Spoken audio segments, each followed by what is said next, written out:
There are many paths to success, but very few of them are easy. For Kyle Scott, his career took him to the junior college level before making the jump to Arizona State in 2023. His first year wasn't easy, and it resulted in him making some tough decisions, but it paid off. He became a starter during last season's college football playoff run and produced one of the season's defining plays with the helping suplex of Cam Scattaboo in overtime in the Peach Bowl. Heading into 2025, he feels he's ready to make the next step. On this episode, we discuss his journey and the hard lessons learned along the way, the keys to his breakout season, the makeup of the offensive line, hot wing eating contest, and much more. So let's get to it. Here's my conversation with Kyle Scott. All right, Kyle, let's start things off with a question from a teammate. This one's coming from Justin Watley. He wants to know who you think on this team would win a hot wing eating contest. A hot wing eating contest. Um, a hot wing eating contest. I probably say Terrell Kim. I think he probably got the hot wing eating contest down. Yeah, How do you think you'd fare in that contest? I think I'd be up there. Top five at least. Would you be the best the O lineman? Or I guess I could get outside of Kim. Yeah, outside of Terrell Kim, I think I would be up at the top for sure. All right. So one thing I've been meaning to ask you for a while now is you made one of the like iconic plays of the season in overtime in the Peach Bowl with kind of the suplex of Skatt in the end zone. Walk us through that play, that moment. Obviously, offensive linemen are doing anything they can to advance that pile, but that was something that very few had seen before. Yeah, it was. I believe it was outside zone to the left, and I had to read or cut off my defender. I I did my best cutting him off, and I saw Scat he just needed that extra little push, and I did what I had to do to make that play. What was kind of the reaction you got, maybe from Skatt and maybe some of the teammates, with just kind of the unorthodox way you were able to get him into the end zone for six? Oh yeah, it was an amazing feeling out there. Um, Scat, he was happy. Everybody, it was just a great play all around. Everybody did whatever they could do to make it a great play. Of course, it was only a couple months ago that you guys were battling on New Year's Day and the season came to an end. What are some of the things that you were able to do kind of over the brief off season before you guys kind of went back to winter conditioning workouts and of course now into spring ball to kind of recharge the batteries and reset? Really, just get right back to work. That's what it's about. Just hit the ground running. You always want to stay on your toes. Make sure you're in the right position to be at the best you can be. Of course, as one of the team veterans there and a returning starter, some new faces that have joined the program over the course of the off season into these winter workouts. As one of these older guys, what are some of the things that you were able to do to get those new guys on the same page? Of course, now a championship standard with Sun Devil football, and how they're coming along. Me personally, I think I'm not as vocal as everyone else. I'm more the lead by an example type of guy. So I'm just trying to focus on being a good example for them. Someone they can just see out the corner of their eye, like, oh, he is there. He's working. And as far as the players go, the new guys coming in, I think they've been adjusting pretty well. They're fighting. We're still trying to develop our identity, still get better every day, and just bringing those guys with us. Of course, 1 year ago at this point, coming off a 3-9 season, and a lot of questions surrounding this program. Now, fast forward to now, you guys are defending champions. How have you seen kind of the program culture? Comparing last winter off season to where you guys are now. I would say the work is still there. Our strength staff, Coach Joe, and the rest of his staff, they prepare us harder and harder every year. The standard has to keep raising in order for us to become a better team. So just staying consistent and just doing the work. What do you think that this team was able to do and say to the world with the championship run and the run into the playoff? I think we, showed people that ASU is like still a good program. Coach Dillingham and all the people he brought here, they have definitely showed people that Arizona State is still a good place to be. Was there a measure of just kind of, just loving to prove the doubters wrong? I know obviously, chips on the shoulder has been such a key component of the kind of mentality of this program, but just, being able to go from pick last in the media poll to, a first round bye in the playoff, was there like kind of in the back of your mind, kind of, a sense of satisfaction and kind of proving those doubters wrong?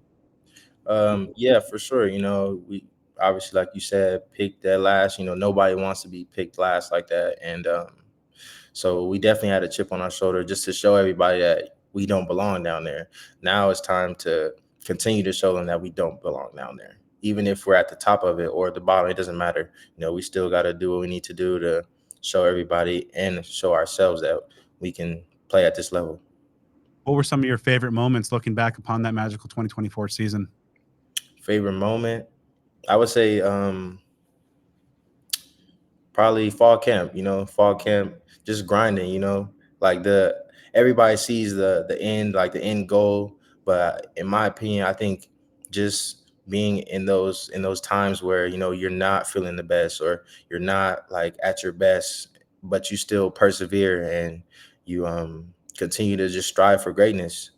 That's like probably my favorite times, just making sure that everybody's on the same page and just the process for sure. Part of that process in fall camp is, of course, Camp T. How impactful was that? Now that you've had a couple trips between the pines under your belt, how much of a role do you think that the bonding and the team building at Camp T played in ultimately your championship season? Oh yeah, it for sure plays a role. Guys from all around the world are coming together in these conditions. They're not like the best conditions, but it's still a fun environment. You can go and do stuff that you've never done in your life. Like I've never hiked up a mountain and went up a creek or anything like that, but doing stuff like that with the guys that you're playing beside, it definitely builds character and bonding. When you look back at all that this team in the program was able to accomplish last year, what was the most rewarding aspect for you in terms of all the accomplishments? Really just being able to contribute to the team. Once upon a time, I wasn't a part of, or I was a part of the team, but I just wasn't out there on the field. So, being able to help as much as I can that's probably my favorite part of it for sure. What were your thoughts when you saw, the hundreds of fans, lining up to greet the buses and see you guys off, or the stands sold out, or just around town, just the energy and the seeing the valley activated by what you guys were able to pull off. Yeah, man, it felt great. Just seeing everybody, all the support is definitely appreciated, and we definitely feel it. Definitely, it's just an amazing feeling. So let's keep that going. When you look back from where the season started last year to ultimately where you guys were, and just kind of focusing on your own play, obviously you went in, were able to get a starting job, and a lot of the coaches said you were the most improved players on the entire team. Where do you feel that you made the biggest strides in 2024? Just my as far as my assignment, knowing what to do when certain looks come up, and just being ready for anything that the defense can throw at me. I feel like I've taken a pretty big step doing that, and I'm continuing to work on that as well. You want to go back to the start? What were some of the things that first got you into football way back in the day? I'm a pretty big guy. I've always had the size, and I just decided to give it a shot. That's really it. Were there other sports that you were given, trying out at the time before settling on football? Yeah, I was really interested in basketball. That was probably my favorite sport at the time, and things just didn't go how I wanted to with it. And I said, why not give football a try? And boom, here we are. How old were you when you finally made that gave up the hardwood and went to the gridiron? I was probably 17, 18, around that age, and then I went to JUCO, and there we go. Oh, man. So when was the did you have a moment where you first realized, "Oh, like, I'm really good at this sport and, like, it could potentially take me places?" Yeah, once I made that decision and actually started practicing, and I started to see like, wow, like this probably could work out for me. Just being out there and playing with guys that have been doing this for their whole lives, and just making that switch. I think it was the best decision I could have made for myself. You mentioned, of course, going to the junior college route, and that's obviously a tough way to get to where you want to be, and some obviously very rewarding. But going through the JUCO experience, how do you feel that shaped you, and what were some of the kind of the key lessons from the junior college time that you feel have maybe prepared you well for major college football? Yeah, it's definitely a humbling experience. It makes you appreciate the things that are given to you when you get to a level such as this. Like just all of the little details. It just makes you want to grind harder and just be ready for any opportunity that comes your way. Why was Arizona State the right place for you when you ultimately were ready to make that jump up? Yeah, for sure. Coach Sanga Tuatele, best coach ever. He met my parents. He came to my house. We hit it off. Then I came on a visit, met Coach Dillingham. Everything was great. They made me feel like a real family, and the rest is history. Here we are. And of course, that 2023 season wasn't really a smooth time for anybody in the program with all the external struggles, the stuff on the field, the wave of injuries. For you, what in making that jump up in that first year, making the jump up in the first year in 2023, what were some of the maybe the things that the biggest obstacles and hurdles you had to come kind of getting used to and acclimated to this level? Just taking care of my body, making sure I eat the right things, um, taking everything, soaking up every piece of knowledge I can, and learning from guys that have already been at this level. What were some of the maybe some of the guys or the coaches or advice that helped kind of spur that turnaround? Obviously, from what you saw in 2023 to the product you were able to put on the field in 24. Just be more consistent, spend more time with football when you're not at school. Make sure you're watching extra film, do extra everything, every extra recovery. You know, all that stuff plays a role into how you play on the field. How much of that do you think was maybe just going from the junior college route, where obviously the resources don't even compare to kind of what you get at a Power Four conference, and just kind of making that adjustment to everything that is at your disposal, but also the greater ask and responsibilities that you have.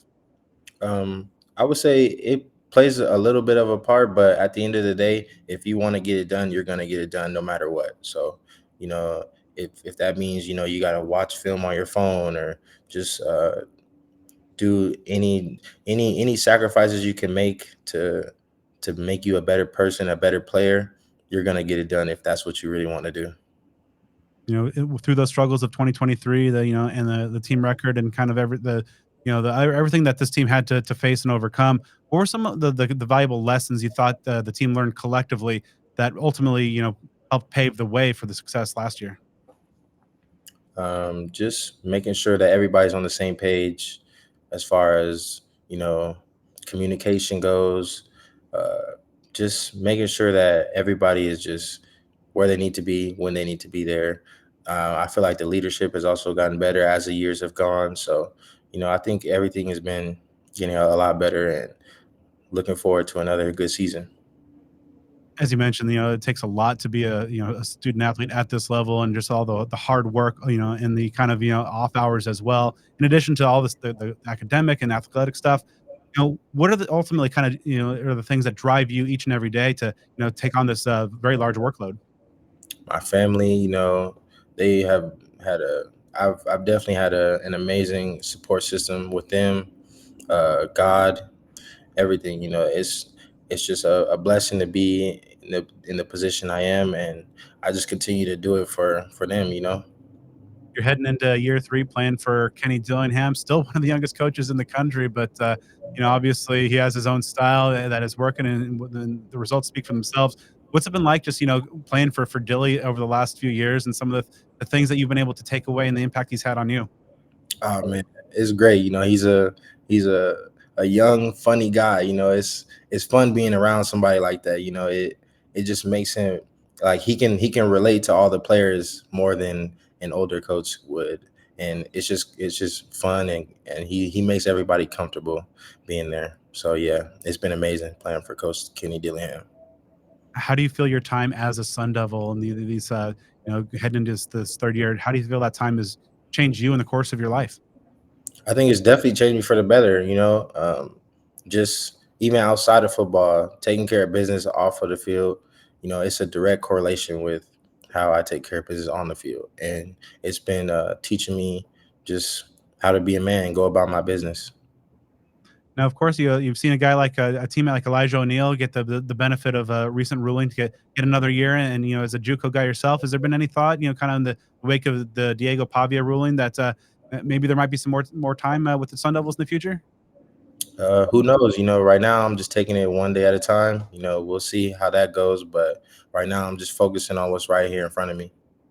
All right, so let's talk a little bit about the line right now. Of course, he's unfortunately missing some spring time right now, but playing alongside Max on that right side of the line. How do you feel that chemistry came along during in 2024, and what do you think is in store for you guys on the right side in 25? Oh man, I'm excited for the future. It doesn't matter who it is, Max.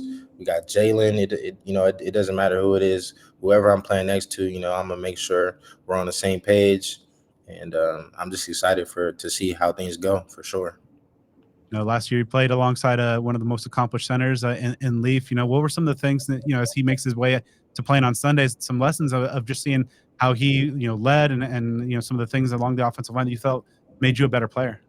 Oh man, Leaf, his consistency, his leadership. When Leaf steps in the room, you know that he's there. He's just a great player, great teammate, and it was an honor playing alongside him. He's definitely taught me a lot as far as football knowledge goes, for sure. Of course, a new guy to your left now with Ben making the slide over to center. Some thoughts about what to expect from Ben. Playing that center spot, and also some things that now you've worked with him for a little bit. What that maybe he's kind of impact he's had on you. Yeah, I'm definitely excited to see how his progression goes with his change in position. I think he's been taking it pretty well, and I think pretty soon he's gonna have it all figured out, and I'm excited to see where things can go. There's of course a lot of veteran offensive linemen. You're one of four returning starters along that line, but some very impressive and talented young offensive linemen in that room as well. Kind of working their way towards the future. Who are some young offensive linemen in that room that have really kind of caught your eye and that you think Sun Devil fans should be excited for in the future? I would say all of them, man. We all do the same things. We all Coach Sanga Tuatele teaches the same thing to each and every one of us. So you just got to keep an eye out, and you could just take your pick, really. Well, speaking of Coach T, he's such a respected coach, and obviously the results of what the line play last year and heading in this year kind of speak for themselves. What makes him special? What makes him so impactful in terms of what he's able to produce in the trenches? He teaches us about the fine details and how you do everything. Like I said, it's all a direct correlation. How you do one thing is how you do everything, and he does a great job of instilling that into his players from the jump. So he's definitely doing a great job with everybody, and I look forward to where everything is gonna go. I'm definitely fired up about it for sure. Of course, he's not doing it alone. I believe Ty Barrett's in that mix as well. Former Sun Devil, old lineman himself, Stephen Miller, is back for another year. How impactful have their teachings been in helping you and the rest of the linemen? Oh yeah, it's been great. Having them alongside with Coach Sanga has been great. They all come together and do everything they can to get us to where we need to be, each and every one of us. Of course, last year you guys were the hunters. This year you guys have the targets on your backs. So all the rest of the Big 12 is going to be gunning for the champs and trying to take your crown. What changes, if any, do you think are going? Maybe this team has to make mentally going from the hunters to the hunted. I would say just focusing on the work. I wouldn't say we need to focus more on either one of those. I think we just need to take it one day at a time and just focus on the work, and it'll all pan out how we need it to be. Of course, we're a little bit through spring practice, but a few sessions to go. What are some of the goals that you'd like to see yourself and perhaps the rest of the offensive line and some guys mixing in there, accomplish before the spring practices are over? For myself, I would say probably just continue to lead by example. Bring in some of the young guys. Make help them get up to where I am, or even better. I want to just help, um, just bring one of those guys up with me. And just as far as the whole, I think we all just need to continue to be the best we can be at all times. Chemistry is such a critical issue or a part of effective offensive line play. In your experience, how long does it take to kind of build a chemistry from a starting group of five? And how do you think that chemistry building is coming along now? I think it's been coming along pretty well. Spending time with each other outside of football, that plays a part in it. I wouldn't say there's a specific time frame, but it's just whenever you guys are on the same page. Is like I said, I wouldn't put a specific time frame on it though. And of course, leading that offense in that huddle, Sam Levitt's coming back for his second year as a starter. When you look back at, where he was, maybe starting last season, in his first year, making that first start to, you know, playoff a veteran and heading into his second year, where have you seen kind of the biggest growth, the biggest strides and growth in Sam, but maybe off and on the field? Oh man, he's just a dog. He's smart. He always wants to get better. He's consistently striving for greatness every single day, and it's just been pretty cool seeing that growth from him for sure. Ultimately this fall, when you guys are out there taking the field, defending that Big 12 championship, what do you hope to see, or what do you hope these Sun Devil fans are able to see from you when you in that number 77, in the mix for that Sun Devil offensive line? Just my all. I plan on giving every single play my all, and bringing everybody together and just doing doing everything I can to help the team for sure. I'd like to thank Kyle for taking the time to talk with me for this episode. Make sure you are subscribed to Speak of the Devils on the podcast platform of your choice for more great sit down series episodes all off season long. And be sure to follow me on all things social at BDenny29.